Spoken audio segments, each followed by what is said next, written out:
Welcome to Talk to Me Africa. Today, I am really pleased because I have my own sister from another mother as guest on the show today, my beautiful melanated sister. You look so gorgeous today, Welisane. Thank you so much for accepting to be on Talk to Me Africa today.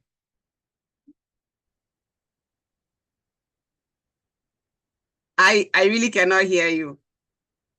Do you hear me? Can you hear me?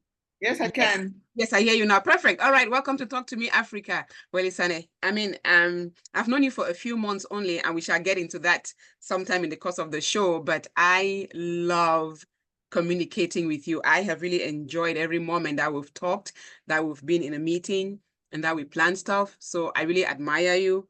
And I want my audience to get to know you and know the wonderful things that you are doing for women and for Africa. So I'm going to tell my audience a little bit about you. So give me a second. Let me pull up your bio. Can you still see me?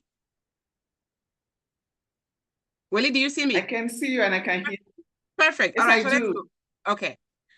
The issue is I have two Great. screens, so I don't want to mess up my eyes by looking left or right, but your bio is right in front of me. So let's kick this off. Okay. Who is Welisane Mokwe Nkeng? She is a Cameroonian diplomat, a journalist, a gender advocate, and a philanthropist.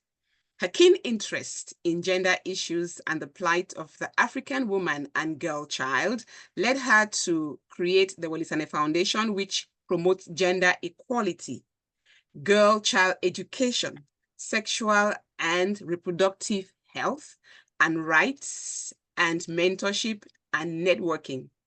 Girl, you have the hat that you wear. I can't even fathom.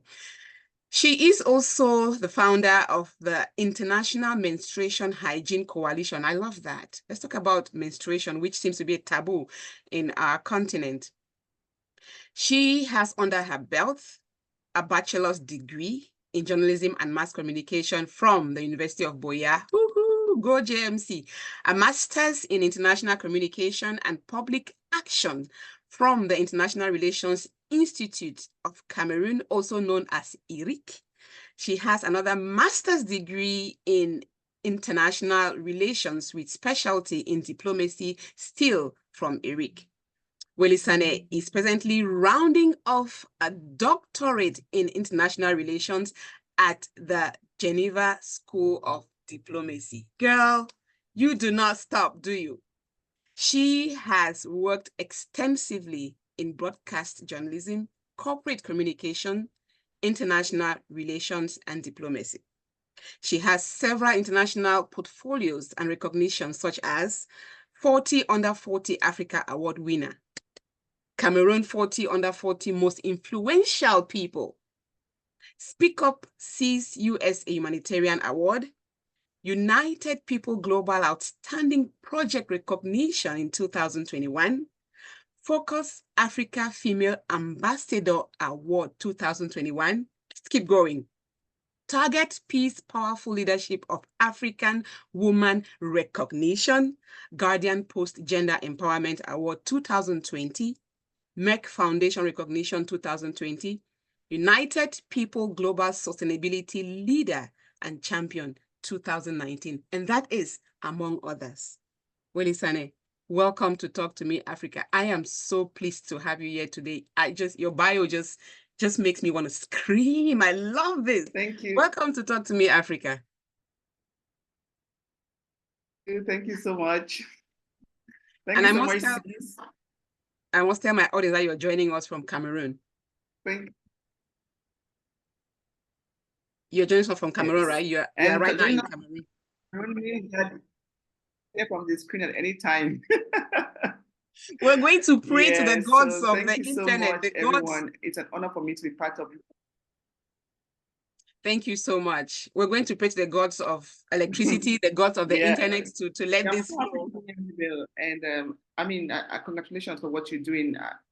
What you're doing to put women and people in the limelight is so important for us as Cameroonians and as Africans in general. So I really appreciate you. And please keep doing the good work that you're doing. Such a bubbly angel and full of energy. Same here. And You know what? When I talk about when we meet, that will be towards the end because it's a little heartbreaking that the person who connected us, is no more. But each time I meet a student or a former student from the University of Boya Department of Journalism, I get excited and I want to know a little bit more about your time at the University of Boya Department of JMC. It's like a family. How was your time at JMC? Okay. I mean, JMC at the beginning, it was rough for me because I was one of those students that stumbled into GMC. You know, when you that's not your destination, I was actually going to travel abroad to study. So I just went to GMC to say, okay, let me spend some few months here, and then when my visa is out, I'm going to travel. And then I mean, I cannot remember what I filled on my application form. I just know that I did some courses, like I wrote down law, journalism, and maybe political science. And then when the list came out, my name was in. And my mom said, okay, just go and start. Since you're doing nothing in the house, and then when your visa is out, you can travel. Fortunately or unfortunately, that visa never came because I got denied the visa. And so I was now stuck with GMC. And mind you, GMC is so strict that if you're the kind of student that don't come to class, or if you're notorious, everybody knows that this student is the one that is always late and never showing up in class. I was that kind of student. And my HOD of blessed memory, Enoch Tanjong, he would be like, Professor Enoch Tanjong. He would be like, Wasa Loko, leave my class.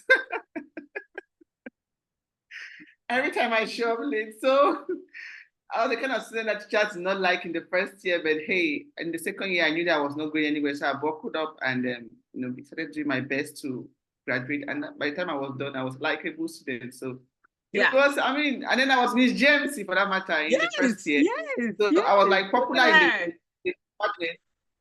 People knew that I was notorious Miss JMC, the one that does not come to class, the one that boycotts activities. And so it was just a fun ride for me, but at the end I got serious, and of course I was able to finish. Thankfully, I don't regret doing journalism and mass communication because it has been the cornerstone to the progress and the success that I've made today. Communication is so important in everything that we are doing. So I bless God for directing my path and my footsteps towards this career. Thank you. Yes. There's something. I mean, people who don't know that department, we call it the family, right? It is the family. Once you meet somebody from that department, there's just something that ignites some energy and some love in you. So Professor Enoch Tanjong of blessed memory, want to say thank you to him and to Indeed. all the others. And the good thing is that the thing is that I didn't get that. Yes.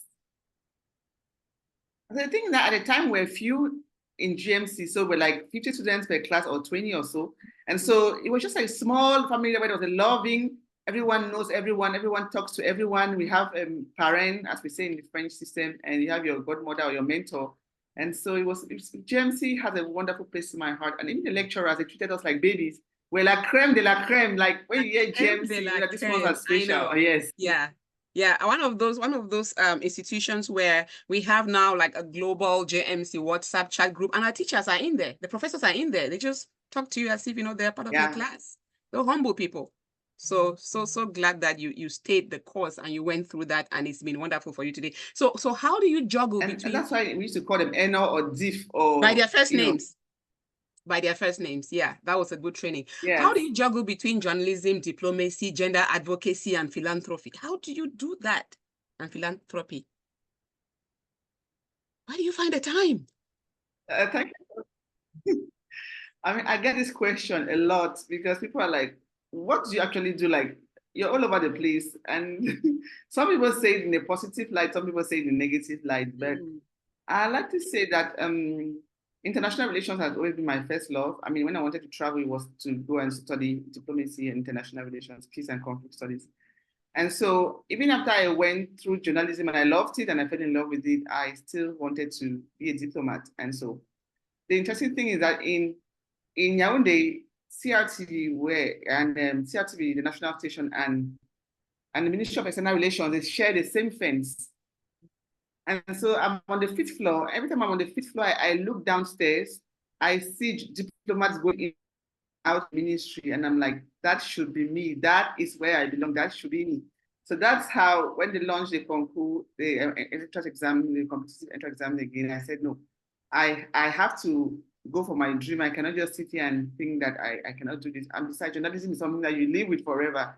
So even if you're not practicing as a journalist, you have that skill. You can always start your own channel with digitalization. You can always do something about it. You can always publish. You can do a lot of things with journalism, but diplomacy is something that is for a selected few. And so that's how I got into I wrote the entrance exam and I got into IRIC and became a diplomat.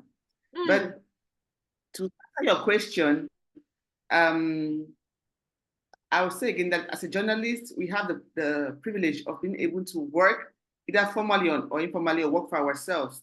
And so I can be able to do so much in terms of communication. And I love health about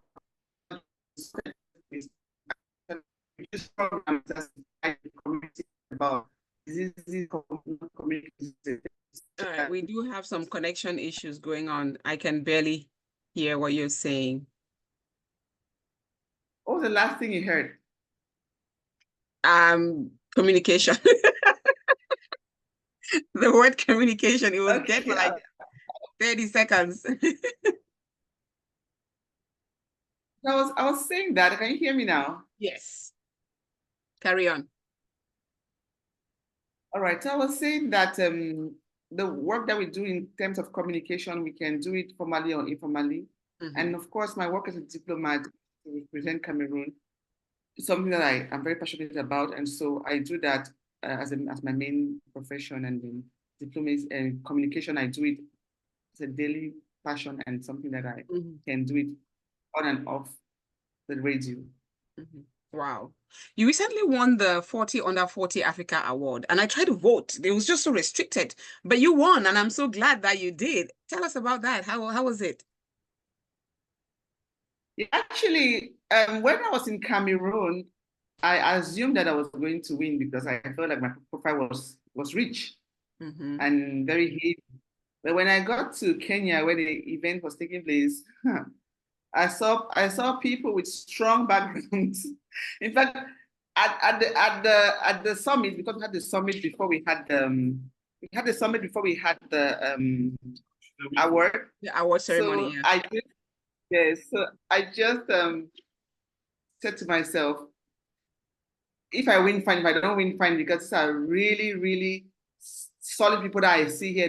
It's not like something that's just going to be given to you. So I was so shocked, in fact, when I did not only win, but I got an honorary award for the work that we do with Girl Child. It was so humbling for me, and it just goes to show that sometimes you're doing something and people do not really, you don't really think that you're doing enough or you're not doing as much as you're supposed to be doing, but people see you and they are able to check your authenticity. So I'm so proud of the entire team, Welisane Foundation team, and my family, especially for giving me that push to do the thing that I do. And I'm very happy. Yeah.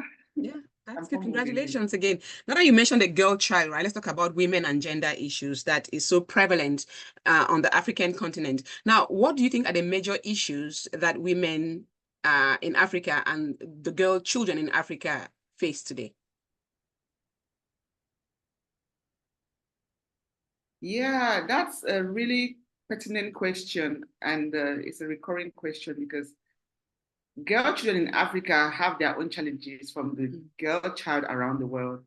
And so one of the things that really plague us is gender equality, as you know, patriarchy, especially because we come from a background where the boy child in the yesteryears has always been given the privilege and the pride of place. And so we struggle with that even when we have to prove ourselves as women that men have to do. Just because you're a man, people consider you fit. But as a woman, you have to, people are going to judge you first of all by your gender before they judge you by your capabilities, by your educational background. So you have that double task of proving yourself. But there are other issues that affect us women. My own case, my context in Africa, education. Illiteracy amongst African girl children, where we consider that they are going to get married, and so they should not go so far in school. But we know that education is very fundamental for the growth of everybody. So that's one of the issues. Also, we have issues like child marriages. Some religion and some cultures think that girls are supposed to get married at a very young age. And so we still grapple with that, having to push for international laws to be contextualized that end child marriages. I know that Cameroon is doing a lot in that, and there's even a punishment for child marriages. Yeah, but of course it's still prevalent. We have issues like genital mutilation, which is still practiced in some communities. And that is really, really a violation of human rights and the rights of the girl child. We have issues of access to health facilities, especially menstruation, where I work with, access to, because women are not in the decision-making table, they are not able to put forward things that affect the health of women, like menstrual hygiene. I was expecting that women who are in parliament should be pushing for free pads for girls, should be pushing for reduction of taxes on menstrual hygiene products, because it's really a challenge for many girls, but that is not the case. But we are hoping that in the future we are going to have more women that can be able to really stand in decision-making circles and law-making circles and be able to push for these. But in general, yes, African women go through a lot. Yeah. Lack of economic resources, lack of access to so many opportunities and resources is still plaguing the African girl child. So as an advocate for gender equality, do you think that gender equality is even a possibility in the long term? Yeah, in fact, that question, I remember in 2019 when I was attending the United Nations General Assembly, this question came up. And they said it's going to take 300 years for the entire world. At the pace we are going, it's going to take 300 years you and I are going to be dead, and our children are going to be dead, and our grandchildren are going to be dead before we're able to achieve gender equality. That is for the entire world. So you can imagine for Africa alone what it's going to look like. So yes, gender equality is still far-fetched. If we are going at this pace, we may not be able to achieve gender equality in this generation or in the next. But that's why we need to accelerate. We need to push for one of the main hashtags or slogans for gender equality is to push for progress. We need to work. We need to put in work to be able to speed up and close the gap between girls and boys and men and women. So in Cameroon, what is being done in these regards? There are several policies that have been put in place, especially in terms of education and also access to politics to have more women in decision-making roles, and also to have more girls in school. And this is very important for us to know that now education, especially basic education in Cameroon, is free at the level of the private public institutions. But free in quotes, because we still have to pay for PTA levy, which of course is necessary to be able to handle those things that the government is not able to handle. And so that is a huge step forward, because now we can have every girl child at least have their first school leaving certificate and their common entrance. So that's a laudable effort. That's a step forward. But there's still more that could be done in terms of access to education, because education is like the springboard where every other thing sets up from. If we are not able to achieve that in terms of education, we will not be able to achieve that in the sector of health, in the sector of the economy, in judiciary, administration, whatever. So that is a step forward, but more can be done in terms of secondary education and higher education. And then we also have, in politics now, we have a lot more women at the level of political representation, which also is a good thing, because we have made strides in the past. It was just a list of men, in the parliament and in other spheres of influence. But now we have the policy that insists that there should be gender in terms of a political list and all of that. So that's another step. And also in terms of ministers, it's true that we still have a smaller portion of women at the level of ministerial appointments, but there have been improvements over the years. And so there's a recent report that was published. I need to make referral to it again to be able to talk about the figures. But here we have many more women in posts of responsibilities in terms of ministers and general managers and assistant general managers. It's not enough, like I say again, but we have made strides. And that's why we continue to ask the government to do better and to push for better representation of women in decision-making tables. Because I tell you that if we do not have that, women will not be able to put their own agenda on the platform, and also will not be able to make decisions that affect the lives of women. Menstrual hygiene, maternal leave, menopause, all of those issues, they are things that a woman who is in the decision-making position can be able to empathize more than a man. So that's why we need that. That's right. So how do you tackle these issues from the grassroots, right? So we need to have more girls in schools. Now, we know that some parents will say, okay, you are a girl, you stay home, the boy goes to school. How do you target it from the grassroots, so with the parents of these children? I'm going to tell you for free that it's not easy. It's an I imagined. It's an uphill task, especially when you're dealing with those communities that have these issues enshrined in their religion and in their culture. And so you find yourself having to talk to these people over and over. You have to work with the community leaders. You have to work with. For some reason, you got muted. Okay. So you have to work. You have to work with the community leaders, especially the religious leaders.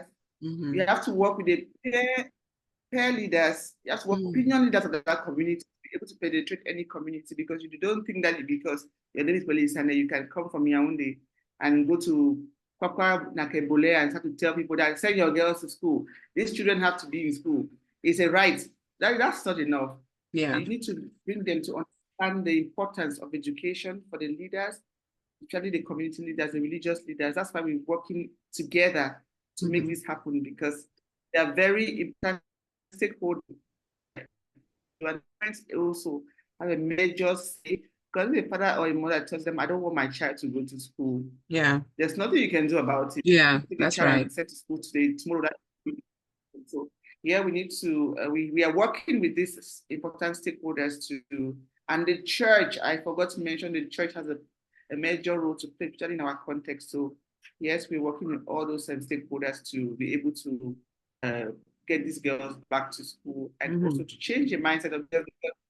Because these girls just dream of marriage. Their dream in life is to get married. No other dream. Yeah. So, did not change that, but there's a lot more you can do with your life. Whether you take they say you can take a camel to the stream, but you cannot force that camel to drink. And so whether you talk to them from now till thy kingdom come, if you do not change your mindset, that's why our slogan is a new light for girls and women. We want to change the mindset of our girls and women to know better, to see life from a different perspective, and to make better decisions about their lives and the lives of the people around. That's right. Wow, that's a lot of work. And I'm just reflecting on the 300 years before we get, gender equality. Oh, God help us. Let's talk about the Welisane Foundation. One thing I do, I love African names. Welisane, your name is so beautiful, as you are beautiful, and you do a lot for the community. What inspired the birth of Welisane Foundation? I have said this over and over again, and this is my first time on Talk to Me Africa, so I'm going to please. Yes, so as a child, my mother has been the pillar of my life and an inspiration for me. And so she is the kind of person that will create associations, organizations. She just wanted women to get together and do better for themselves. Yeah. And I was like her secretary at the time. At the time we did not have internet and everybody with a printer. So I'll be the one to copy the minutes, type this and that, and run to go print at far distances. Because we're actually staying at Foncha Street, then we moved to Banja Street. So I'll have to move long distances to go and inform this or that auntie that there is a meeting on Sunday. Make sure that when you go to work, town crier, and tell her to show up. Indeed. So when she passed away, God bless her soul, I was like, okay. I just for myself naturally wanted to do the same thing. Before she passed away, she created OPUDA, which is an Association of Morocco Women. And I saw the way that was going, and I didn't like it. Because, her idea was to unite all Oroko women under one banner. And so I saw that it was becoming fragmented. Bonge women doing their own thing, Indian women doing their own thing, Bali women doing their own thing. And I just said, this is not what my mother would have wanted. I mean, it's okay for us to do our thing in our corner, but there should be that one organization that brings together all Oroko women, and that we can be able to network, identify ourselves, and do a lot. So that's why I executed the idea. So we're going to come to that. But for Welisane Foundation, she inspired me to do better, to give back to the community, to care. Our home was always filled with so many people. I can imagine. People from her village, people that we don't know, people that we're not related to. She just brings them to the house and empowers them and tries to send them to school, try to empower them economically. Even her friends who had been divorced from their, because she herself, her marriage did not last, she was divorced. And so her friends who were going through a lot found Bamenda like a place to go and hide to be able to have a rebound.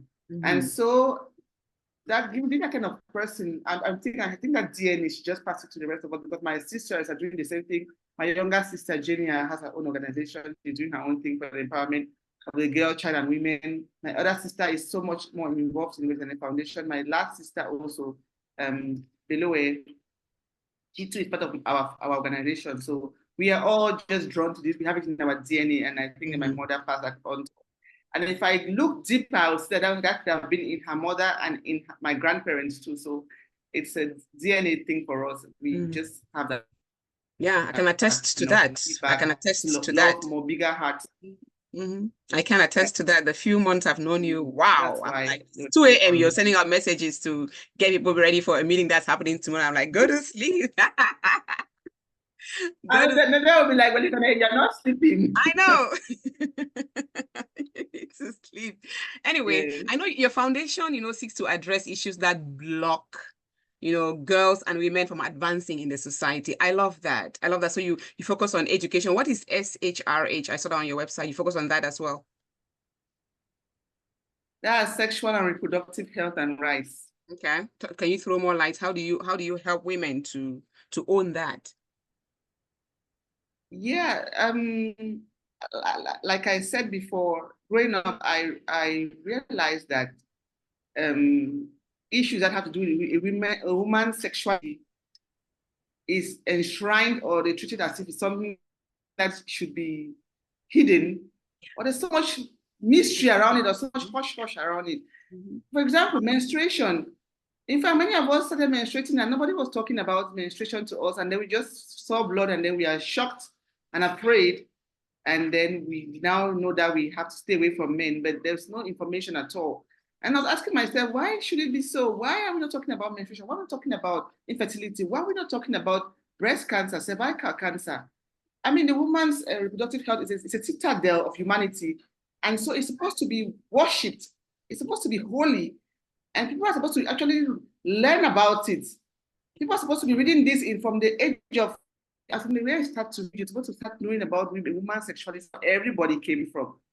And there's this story about in the Bible about the rib and a man's rib and whatever. But that story is bullshit. It's the woman's womb and the woman's reproductive health that is the start of everything that has society. So we should not be silent about menstruation. We should not be silent about infertility, about reproduction, about childbirth.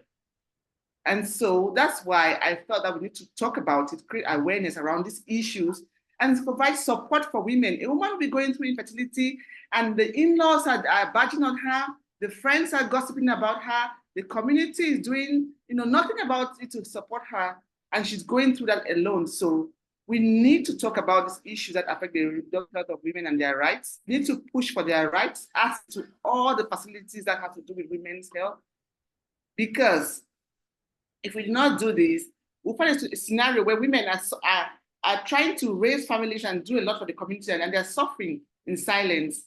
And so that's why Welisane Foundation is raising awareness about menstruation, providing support, doing what we can just to make it better for one girl and one woman. That's the debate, just to keep it, simple. I love it. I love it. That's the reason why we are doing yes. We all have to learn about the female body. That's where we all came from, like you said. the campaign, which I really want to talk about, Vacances sans grossesse, holidays without pregnancies. How do you get to bring that to the girls? Yeah, Vacances sans grossesse is a campaign that's passionate and very close to my heart. In fact, it's one of the best times in my life because it's when we actually get to meet the youthful ladies, the youthful girls in their effervescence during the holiday. It means so much, and have an opportunity to have an exchange with them about their sexual and reproductive health, how to calculate their safe and unsafe period, and how to stay away from teenage pregnancy. Whether we like it or not, teenage pregnancy is really bad for a girl child. It is, and it's going to ruin so many girls' vision and future. And so we need to be able to tell girls about their bodies, because most of these girls make this mistake because they don't know about their menstrual cycle, don't know that they can be able to use condoms. And so we keep imagining that a girl is not having sex. Hello, girl, young girls as young as 13, they are. So let's have this story of abstinence and start to teach girls about how to take care of themselves, how to avoid teenage pregnancy, how to calculate their safe and unsafe period, how to use a female condom, and what have you. Because when we do this, we are able to avert many teenage pregnancies. That's why during the holidays, our young ambassadors in every part of the country who are around. Right now, girls are mobilizing into boys and girls. We are doing it for both boys and girls because we teach the boys about their sexuality as well and how they can be able to, live with the girls. Because when we do this just for girls, it's not enough. We need that inclusivity and to be able to have, a holistic approach towards this. That's why, whereas holiday classes, we take time to go there and talk to these girls. We have radio programs, TV programs, where youth are gathering for recreational activities, just have fun. We take time to go there and talk to them. So we're doing this in partnership with schools, with radio and TV stations and other institutions and other organizations so that we really have the message going far and wide. Because when it comes September, the boy is going to go back to school and the girl is going to stay back home to have that child. And so we don't want that situation. We want both boys and girls in school. I want to applaud the Minister of Secondary Education because that was last year, she passed a policy that said that if a girl gets pregnant, let her stay in school.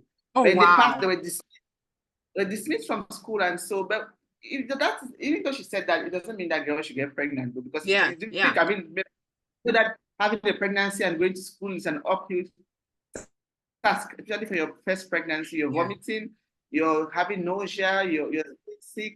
And so we don't want that for girls. Pregnancy is a good thing. Of course, they say children are a gift from God.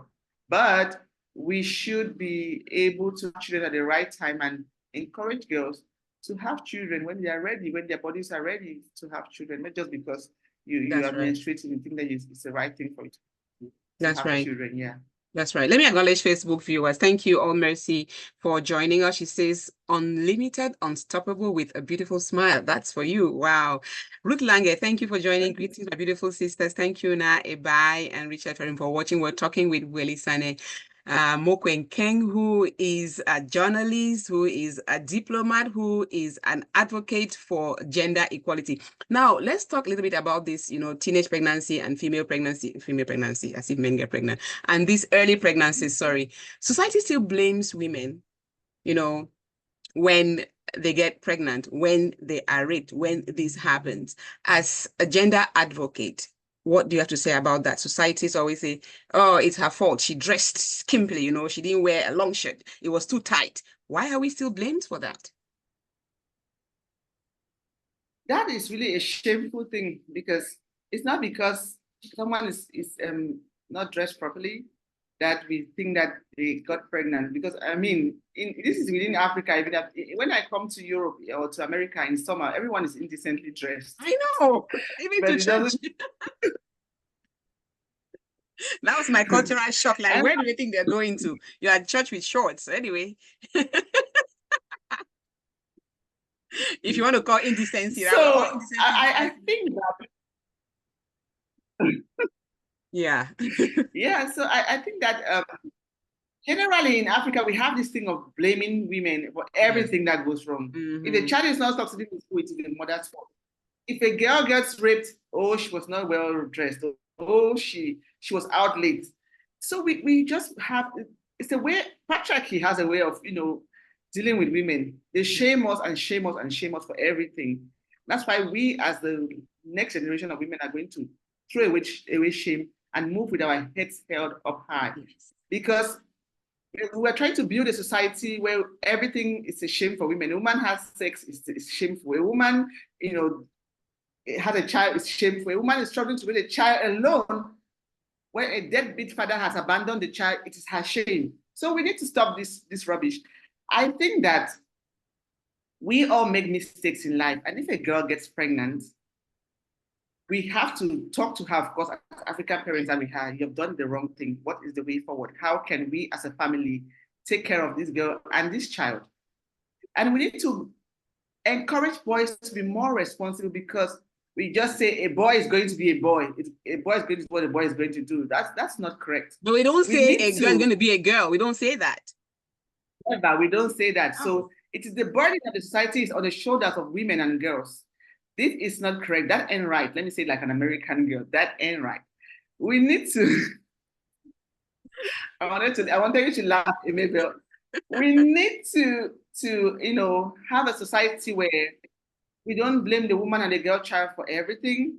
We teach them, again, how to take care of themselves. We teach the boys how to be responsible.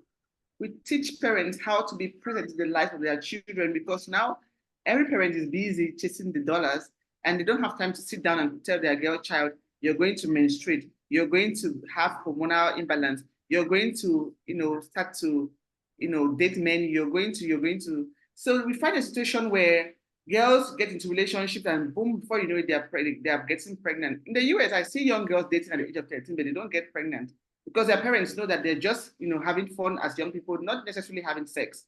And so we need to teach our children let them be more open to us and discuss their challenges in life, their orientation, their sexual orientation, and everything that has to do with their sexuality, so that we are able to educate them properly and have them being responsible citizens and responsible children, and not bringing us teenage pregnancy and other STIs and STDs in the future. So are you saying that there's a way we could teach these children how to date, but without having sex at that young age?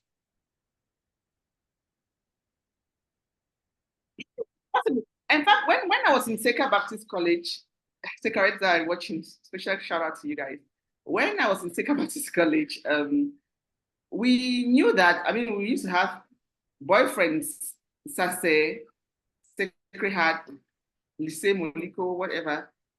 It doesn't necessarily mean that we're having sex with them. We knew that, okay, during the holidays we meet, we go and eat ice cream, we go to Mass, we go to Befunde, what's that called? In Limbe, yeah. Yeah. It was not, you're just having fun like young people, but not getting involved in sex. I speak for me and my entourage.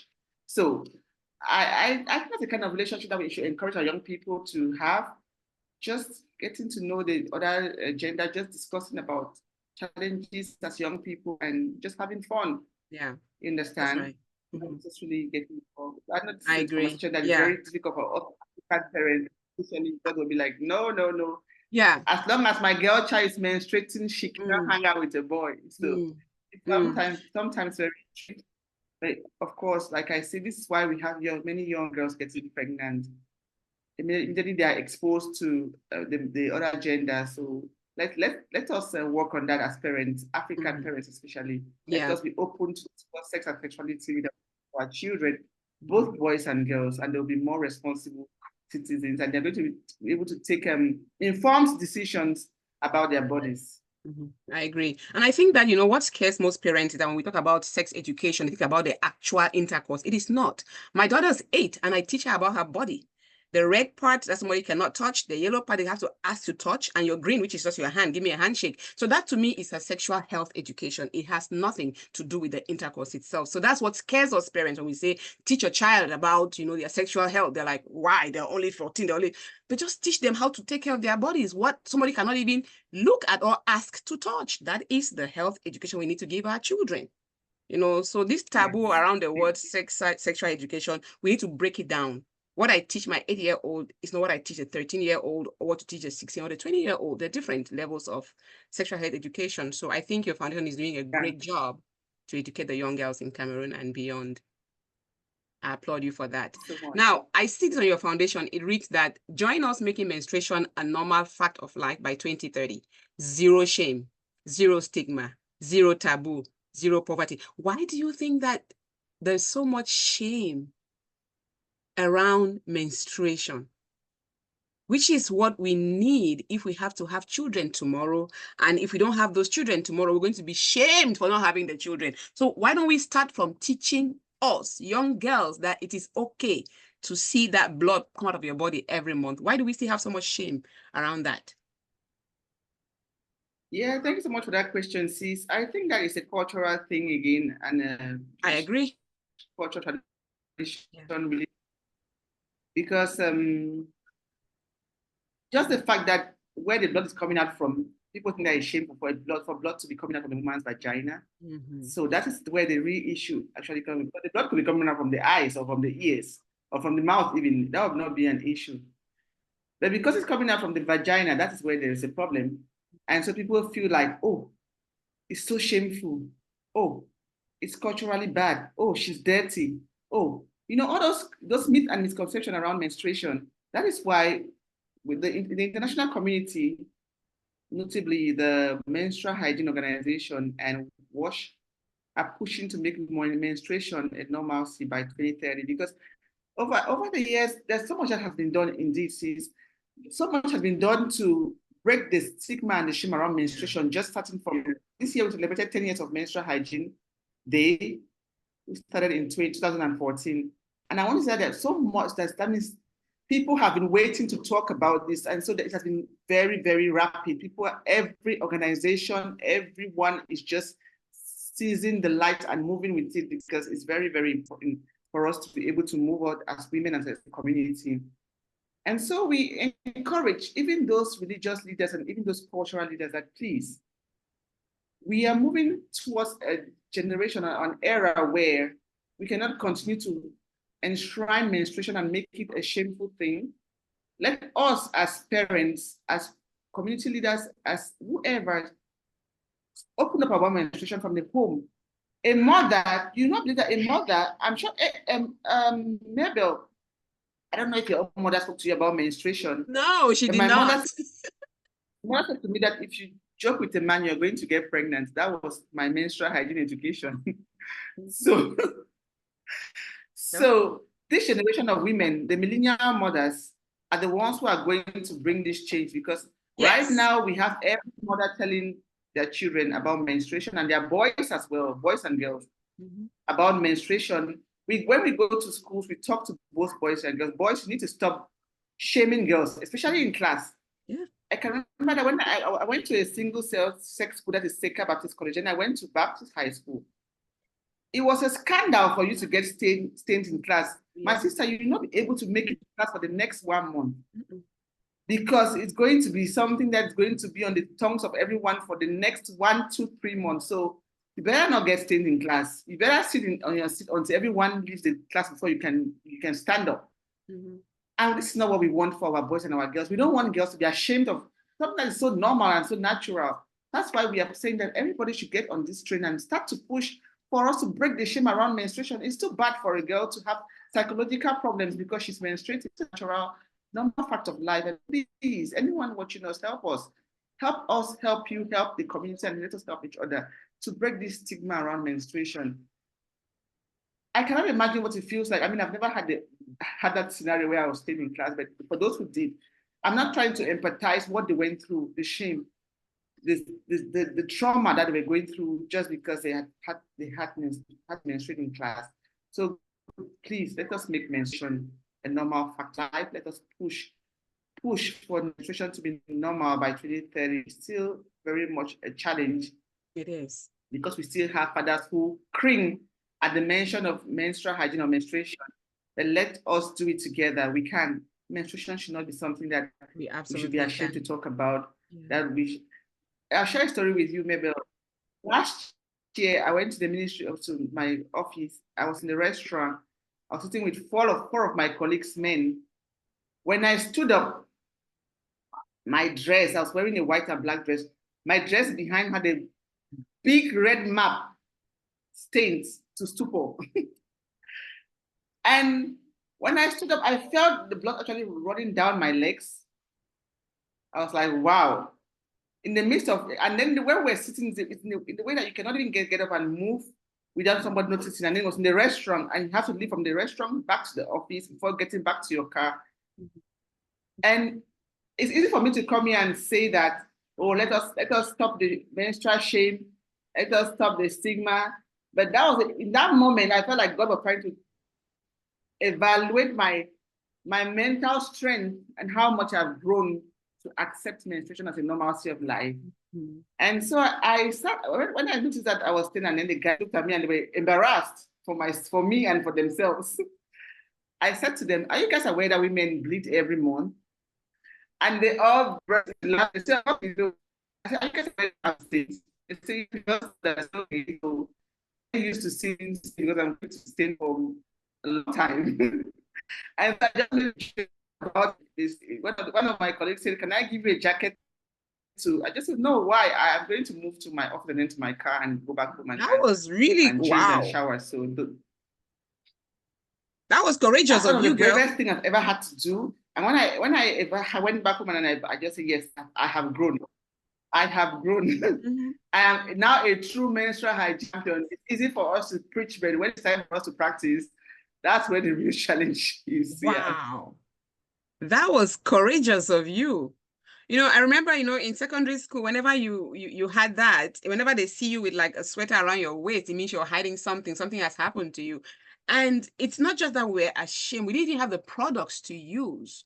Girls didn't come to school with pads or with tampons. We didn't have those. So they have to, I don't know how they'll manage, or even just go home and then stay away from school for a couple of days. And then you come back because we lacked the material to use while we are menstruating. So what do you do to help these girls? Besides talking to them, do you provide this? And you talk about the pads on your website. How do you help them make sure that they have those materials available for when they are menstruating?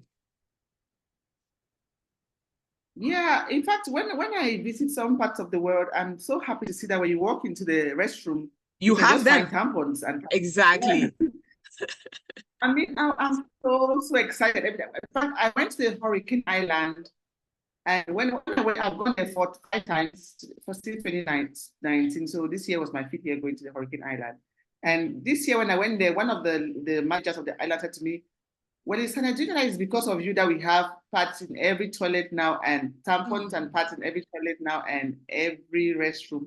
I was so excited because, I mean, it shows that we are doing something, but in Cameroon, it's still a challenge because people have real needs. In a household, I'm sorry to say, the pad will not be the major issue for many people in their household.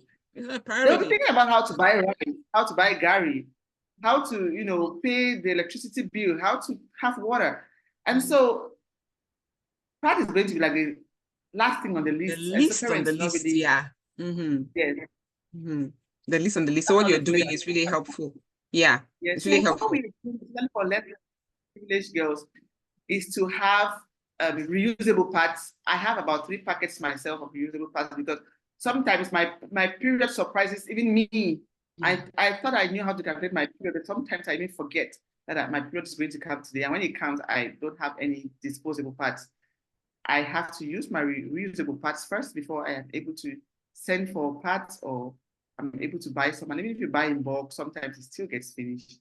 And so I encourage every woman to have a set of reusable pads, be the mesh cup or the cloth pad, because sometimes you can be embarrassed that your period shows up and you do not have access to pads. But to answer your question more directly, we teach girls how to make their own pads.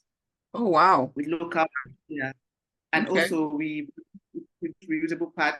Just this year, we have been doing so for the past 6 years, but this year was very special for us as Welisane Foundation, as the International Menstrual Hygiene Coalition, because we're able to set up 3 pad banks. One in Nigeria, where we work mostly at the Adagom refugee camp and the Okende refugee camp. So the pad bank is stationed at the Okende refugee camp. And the idea is that girls should not bother about having to deal with, I mean, they have so many worries. First of all, running away from war, Anglophone crisis is an issue. To think of how you're going to have access to food, to water, and then you're thinking about that part should not be one of their problems. And so you can just easily walk into the pad bank and collect a pad for free. So we're working with our partners to make sure that that pad bank should be full to the brim at all times. And also we have a training workshop in the other room where girls are learning how to sew pads, and we have those who are professional who are sewing for others. And so we have another pad bank here in Yaoundé at the university setting in Guayaquil, because in when you live from home as a university student, as a girl, some parents think that you're independent now. You are able to take care of yourself. And so we find girls actually having to date bigger men or men they don't even like, just to be able to buy their basic needs, especially pads.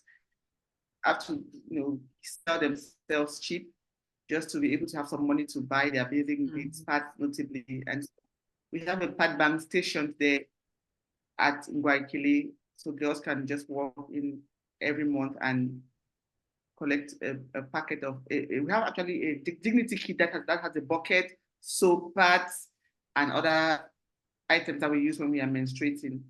One is in Guayaquil, and then we have one in the US, in Georgia. We launched that one in April, and it will interest you to know that even in the US, people don't have access to menstrual hygiene products. Yeah, people don't have it. Yeah, you have to buy it. And not all the restrooms in the US have them. Some restrooms do, but people don't have access to the ones that do, so they struggle. Yeah, I agree. Yeah, the struggle. And one of our major partners, Pick Up Sis Association, actually is pulling other stakeholders in that field to have that pad bank always filled, so that girls who are not able to access pads or who do not have the means can just go there and get a dignity kit as well. So, I mean, we are trying to go one step at a time. Yeah, gently. We're taking our strides, but we know that we are going to get there. Consequently, we are going to have that pad bank in every refugee camp around the world and every community that lacks access to menstrual hygiene products. I love the name dignity package, you said? Yeah, dignity kit. Yeah, it's because it's your dignity, I mean, I've been embarrassed when I was younger with having a stained behind because of menstruation. What I do today is that all my handbags have tampons. All my bags have a pad or a tampon. Every bag that I own, I mean, every single one, there's 3 or 4, everything in them, because I tell you, being embarrassed is not that fun, even though you can own it. Imagine you being, traveling somewhere like an airport before you get to the bathroom and you need to change right away. So I carry those, everywhere I go there in my purses. Now, one thing I want to talk about that I really, really enjoy about you is the International Dynamic Oroko Ladies. This is something that brought you and I together. And in memory of our dear sister, Iya Bekondo, I did say I'm going to serve as much as I can because of that. I met you through Iya Bekondo when we were visiting, and we spoke, and she's like, yeah, she coordinates this event. I'm like, okay, then I joined. And so far, marvelous. So far, wonderful. There is something, I was talking to a friend the other day, like, there was some kind of shyness growing up as an Oroko child. I don't know why, but bringing yourself to the forefront years later, you're like, I'm proud to be one of these people. And being part of the, idols has been a blessing to me. I've met some wonderful sisters. I get to see how dynamic you are. So that name really fits the organization, International Dynamic Oroko Ladies. Wow. How did this group start? I know you talk about your mother a lot, who had started this thing for Oroko women, and it wasn't going the way you thought she would have wanted it to go. Is that where your inspiration came from, to start the one for girls? Yes, yeah. Let me call you here now. Of course, like yeah. We're all when we're talking, I was almost teary-eyed. I saw your mood, yeah. She's a founding member, right? Or she was a founding member? Yes, yeah. Yes, a founding member of Idols, and it's a big love for us, and it's a shame, to say the least. Yeah, and when I spoke to Iya and a few other sisters when we started and Wele and the other sisters wanted to start idols, they immediately saw the vision. And sometimes when you have a vision and then you talk to some people, they're going to kill it for you. They're going to say, Massa, I'm not tired of that good thing, you know, or a woman and say, no, those things that women say or those things that people say to kill your vision. But when I saw the vision, I spoke to my immediate siblings, I spoke to Wele, I spoke to Iya, and those people around me, my entourage. They immediately said that even if it's just the 10 of us, we are going to do it. And so I feel so bad that Iya is not here today. We're actually planning for our AGM, and she was so instrumental to that. I mean, I'm just, may her gentle soul rest in perfect peace. Amen. But just to answer your question, as I shared on Facebook, I'm going to share that post with you when I started Idols. People just imagined that I was a Douala girl. I supposed to be like, oh, Welisane, she's from Welisane, yeah. And people, me with my inferiority complex for being an Oroko girl, like you mentioned, I'll accept that I'm a Douala girl. I say, yeah, my granddad is from Welisane, you know? And when I grew up, I'm like, well, what the heck? Why am I saying I'm from Douala? Am I saying that I'm not proud enough to be an Oroko girl? Am I saying that? And I'm not only attributed to Douala, I'm attributed to Bakweri, Bafo, Bakosi. No one thinks I'm an Oroko girl. And so when I tell them I'm Oroko, they say, no, you're too pretty to be Oroko. You're too tall to be Oroko. You're too refined to be Oroko. I'm like, no. Actually, if you look at it deeper, every Oroko girl is like me in one way or the other. They're either extremely pretty or extremely intelligent or trailblazers. So it's just because we are not coming together to show ourselves. And that's the problem with yes. We are not the kind of show, if I should say, kind of people. And so you just have a few of us who are actually this outgoing. But truth be told, every Oroko girl I've met has something special about her, either extremely intelligent, a very good cook, very hardworking, excellent wives, humble, all the kind of values and virtues you can attribute to a woman. That's what Oroko women embody. And so the vision was for us to come together because I realized that many Oroko girls have this inferiority complex where they don't want to be seen as Oroko women. And so I'm telling them that, imagine that I went to school with about 10 of my classmates at Oroko, and I always thought that they were Bakweri, and they never ever mentioned to me that they were Oroko girls. So when I started this idols movement, because I call it actually a movement. It is a movement. My classmates are telling me that I'm also Oroko. I'm also Oroko, and I'm like, how can we have spent 2 years in Seka and we never knew ourselves as Oroko girls? Meanwhile, we find Bakweri girls working together in their small group. You find Douala girls working together. You find Owondo girls, but we don't know ourselves. Just the fact that I know that Mabel is an Oroko girl, it gives me life. Just knowing, not even I was doing anything, just for me to know that this girl is Oroko, it's special. Just for me to know that Iya Bekoto was an Oroko girl was something for me, just to know.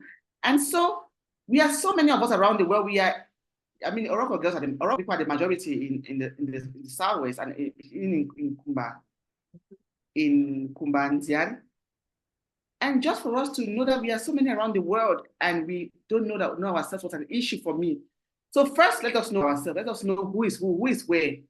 That's why you got the Oroko girls everywhere in Dubai, in Australia. I just have members in every nook and cranny of the world. It's a movement. And then we have to network. If I need something from, for example, Camtel, I just need to call an Oroko girl in Camtel. Sis, can you get me this information? If someone needs something from CRTV, they just need to call me. Please, can you get me this communique from CRTV? This is how we have to work together. This is how other people do it. So let us not think that we are going to succeed by being in our corners. No, we need to get together and start to do things together. Also, the Oroko girl children, they need us. They need us. Oroko girl children, there are so many of them that don't see their role. They don't see role models. They don't see any other Oroko girls doing it. That's why they're not inspired to do it. But if you're sitting in your corner, you are seeing Mabel is trailblazing in this activity. Mabel is an engineer. Weli is a diplomat. Iya is a pharmacist. Belowa is, that is going to push you also to say, if she can do it, I can do it too. Okay. So we need to inspire the next generation of Oroko girls. That is the main reason why we are doing this. And like I said, my mother, it's her vision to get Oroko women together. She was doing it at the national level, but of course, I'm a diplomat. I travel a lot. I know the importance of international movements. That is why I felt that we should take this out of the national territory and mobilize women around the world. And we have been able to get to know so many sisters, so many lost sisters. We have been able to know them. And even those that did not want to identify in the past are now proud. We are not where we want to be, but we have at least started something. We are going to be able to leave this as our legacy and for posterity, that they'll be able to say, we knew Mabel, she was an Oroko woman. Because before now, I did not know that, I mean, her name is Bebe Etuge. How would I know that Mabel is an Oroko girl? I know that she's of course, Bakosi. But just by me meeting Iya connecting me to Mabel connecting me to this one, now we have hundreds of idol members. So we want to continue the work. It's not easy. I'll tell you for free that female leadership is very hurtful. I mean, dealing with women is not easy. Oh. But we must do this. Yeah. No matter how much energy and pain it's going to cost us, someone has to hold that button of command and guide the rest and lead. Because if we do not do this, we are going to continue in a sector where we are ashamed of who we are attributing ourselves to other tribes, we are not proud. In 2019, we started a movement, I am Oroko, for every Oroko girl to actually do an hashtag on her profile, I am Oroko, so we can be able to identify. And we had thousands of girls, just typing I am Oroko to be able to point out this is Oroko, it was so marvelous. So please, Oroko girls, I'm getting so much chills. We have other groups, we have other associations, of course. I mean, Bonge women, you could be in your own thing. But as Oroko women, let us have a strong, I admire Moa women so much. But in fact, one of my mentors, Madame Agbomek, who is the founder of Moa, she inspired me actually to start Idols as well. She and my mother, because there were those kind of women that understood the importance of the power of many women in the same group. It is so powerful. Yes. I mean, women, we underestimate the power that we have, and we spend our time fighting with each other, fighting over men, over those petty things, over resources. But when we get together, we can be able to move mountains. So let us not give our power over to patriarchy and to men. Let us get together and impact our children, our community. Let us give back. So many Oroko girls want to go to school. Yeah. If you're able to send 10 girls to school for 1 year, we have done our assignment for that year. So let's create impact. Let's do things. Let's go global. In fact, we're already global, but let's go higher, if I should say, if I could say so. Yeah. Growing up, most of my totem holidays were spent with my maternal grandmother, from the Oroko side. And that's why today I am so proud of my knowledge about cocoa, growing cocoa, having chocolate made from what. There's just something, about having your tribe from there. There's something, impact that my grandmother had. I don't know whether your teeth, my teeth used to turn, how can they say it in good English? That means your teeth, you cannot feel your teeth again because you're eating so much cocoa that you feel like your teeth are numb during the holidays. If you have that sentiment, massacre or into Bakwasupe, I'll eat so much cocoa, and we have to think about our roots. I mean, it's a shame we have the crisis that we have right now. Yeah. When it's all about each other eyeball, we said ourselves, let's go back home. Let's go back home. Let's go back home. Yeah. Yeah. Thanks to my Oroko roots, learning about cocoa, I met somebody in America who was starting a chocolate business, and they did not know how cocoa is grown. I'm like, what? You want to do chocolate business? You have no idea where it comes from? And I had to be the one, when I went to Cameroon, took pictures from the village and brought in and said, these are original pictures, because he had gone online and took some pictures from a website, put on his website, and he was sued because they had watermark. He didn't know that. So then I brought him authentic pictures from Baipanya. I'm like, this is from my grandmother's cocoa farm, so you can use, nobody's going to sue you for that. So again, I want to say thank you so much for starting, Idols, because just accepting who you are is so much beautiful when you see other people that are from where you are and who are doing great things and who look so beautiful. Beautiful names. Welisane, Belowe, all those Jimmy, they're beautiful names. Yes, we can all share this similarity with the other tribes because of, we're all from the same area, but we're unique. If Douala people use Welisane, it doesn't mean you're from Douala. That's not what it means. So thank you so much for doing that. And now about the AGM happening in Douala on July 27. I have invited so many people. And one person told me, so other rain go fall, so my kind of inside. Anyway, my wife is Oroko, so I'll see what I can do. That person is in Europe. I'm like, yes, please just send somebody to go support us. We need this to happen. So I have been talking about it, sharing Diomo everywhere. Let's tell the world about the international dynamic Oroko ladies that will be meeting in Douala on July 27. What should we expect? Yeah, so we're going to have our AGM again. We have it every year around this time, June, July. So it's going to be one of a kind. It's going to be a cultural jamboree, sisterhood, empowerment, mentorship, get together.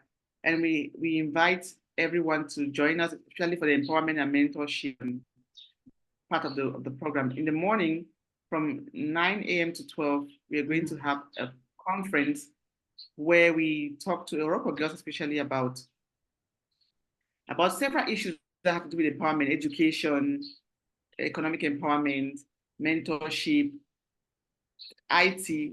I mean, there's so much evolution in the world now that we are still far behind. So we need to keep up with the times. So we're going to be discussing such subtopics. And then we are going to have, of course, a wonderful time having breakout sessions, talking about our challenges and how we can empower each other. We encourage every Oroko girl from the age of 10 right up to 50 to join us for that empowerment session.